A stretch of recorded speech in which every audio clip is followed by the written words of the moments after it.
हरियाणा विधानसभा चुनाव में लगातार तीसरी हार का कांग्रेस पर क्या इफेक्ट पड़ा है, ये परिणाम, ये नज़ारा आज सामने आ गया है। आज हरियाणा में देश के बाकी हिस्सों की तरह अंबेडकर के मुद्दे पर कांग्रेस ने विरोध प्रदर्शन का आयोजन किया।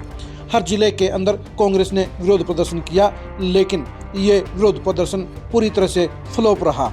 सबसे बड़ी बात यह है कि रोहतक और पलवल में कांग्रेस की सबसे ज़्यादा साख दांव पर लगी थी और दोनों ही जगह भूपेंद्र हुड्डा और उदय भान की साख के ऊपर बट्टा लग गया है।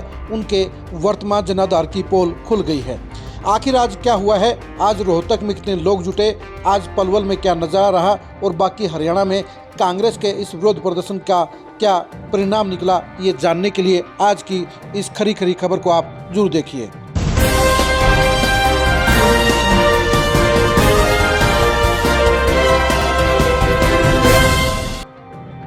अंबेडकर के मुद्दे को लपकने के लिए कांग्रेस ने पूरे देश में आज विरोध प्रदर्शन किया।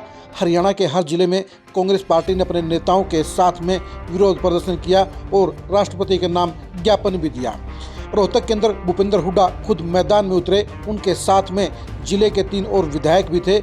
लेकिन अगर आप वहां पर मौजूद लोगों की संख्या के बारे में सुनेंगे तो आप भी भौचक्के रह जाएंगे, क्योंकि भूपेंद्र हुड्डा की अगुवाई में अगर हजारों लोगों की भीड़ ना हो तो आप क्या कहेंगे। जी हाँ, ऐसा ही हुआ है, क्योंकि भूपेंद्र हुड्डा की अगुवाई के अंदर रोहतक के अंदर 1000 लोग भी नहीं जुट पाए। महज 500-600 लोग ही भूपेंद्र हुड्डा की अगुवाई में विरोध प्रदर्शन के लिए उतरे। यानी भूपेंद्र हुड्डा की अगुवाई में अब 80% लोगों की भीड़ गायब हो गई है। विधानसभा चुनाव से पहले अगर यही विरोध प्रदर्शन होता तो जाहिर तौर पर 5 से 7 हज़ार लोगों की भीड़ रोहतक की सड़कों पर होती, लेकिन आज 4 विधानसभा सीटों पर फोन करने के बाद भी महज 500 से 600 लोग ही रोहतक में इकट्ठे हो पाए। आप खुद ही देखिए कि रोहतक में भूपेंद्र हुड्डा की अगुवाई में कितने लोग जुटे हैं और फोटो में आपको नजर आ जाएगा कि कम भीड़ के कारण भूपेंद्र हुड्डा के चेहरे पर गुस्से के भाव क्यों हैं।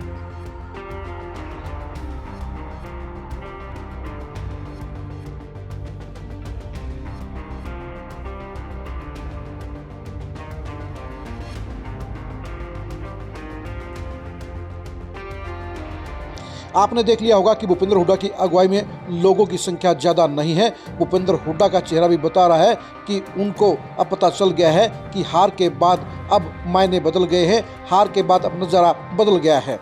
उदय भान के साथ तो और भी माहौल खराब था। उदय भान के लिए 100 लोग भी पलवल में नहीं जुटे। उदय भान हरियाणा कांग्रेस के अध्यक्ष हैं, ऐसे में उनके साथ में भी हजारों लोगों की भीड़ होनी चाहिए थी, लेकिन महज 80 से 90 लोग ही उदय भान की अगुवाई में अंबेडकर के मुद्दे पर सड़कों पर उतरे। आप खुद देखिए कि उदय भान की अगुवाई में लोगों की कितनी भीड़ है।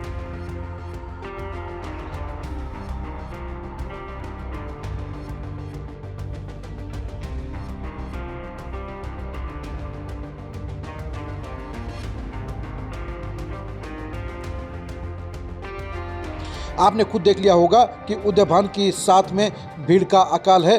थोड़े से लोगों के साथ उदय भान ने आज विरोध प्रदर्शन की अगुवाई की। इन दोनों विरोध प्रदर्शनों के अलावा बाकी हरियाणा के अंदर भी यही नज़ारा रहा। किसी भी जगह पर 300 से ज़्यादा लोगों की भीड़ नहीं थी। यानी ये साफ हो गया है कि चुनावी हार के बाद हरियाणा में कांग्रेस के प्रति न सिर्फ आम जनता की रुचि घट गई है, बल्कि कांग्रेस के वर्करों के अंदर भी अब जोश नज़र नहीं आता है। वो घरों में बैठ गए हैं। उनको इस बात का एहसास हो गया है कि अगले 5 साल तक उनके लिए सत्ता में हिस्सेदारी नहीं है। उनके लिए अब भूपेंद्र हुड्डा, उदय भान और दूसरे नेताओं के साथ में सड़क पर उतरने में कोई फ़ायदा नज़र नहीं आता है।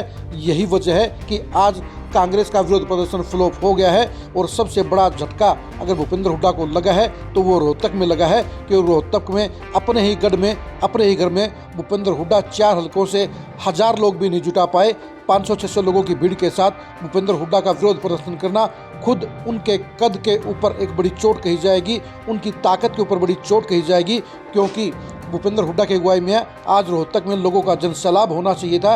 आज हजारों लोग सड़कों पर होने चाहिए थे, लेकिन महज 500-600 लोगों की भीड़ के इस संख्या ने बता दिया है कि चुनावी हार के बाद पब्लिक का मूड भी चेंज हो गया है, वर्करों का मूड भी बदल गया है और ऐसे में अब भूपेंद्र हुड्डा के साथ में हजारों लोग की भीड़ नजर नहीं आएगी।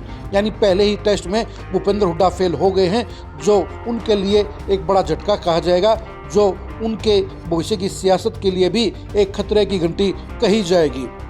आप भूपेंद्र हुड्डा और कांग्रेस के भविष्य के बारे में क्या सोचते हैं, कमेंट करके जरूर बताइए। रोहतक जिले में भूपेंद्र हुड्डा की अगुवाई में कांग्रेस का 2029 में क्या परफॉर्मेंस का चार्ट रहेगा, ये भी कमेंट करके जरूर बताइए। भूपेंद्र हुड्डा की अगुवाई में कांग्रेस क्या 2029 में सरकार बना पाएगी, ये भी कमेंट करके जरूर बताइए। आप हमारे फेसबुक पेज को फॉलो कीजिए, आप हमारे यूट्यूब चैनल को सब्सक्राइब कीजिए। नमस्कार।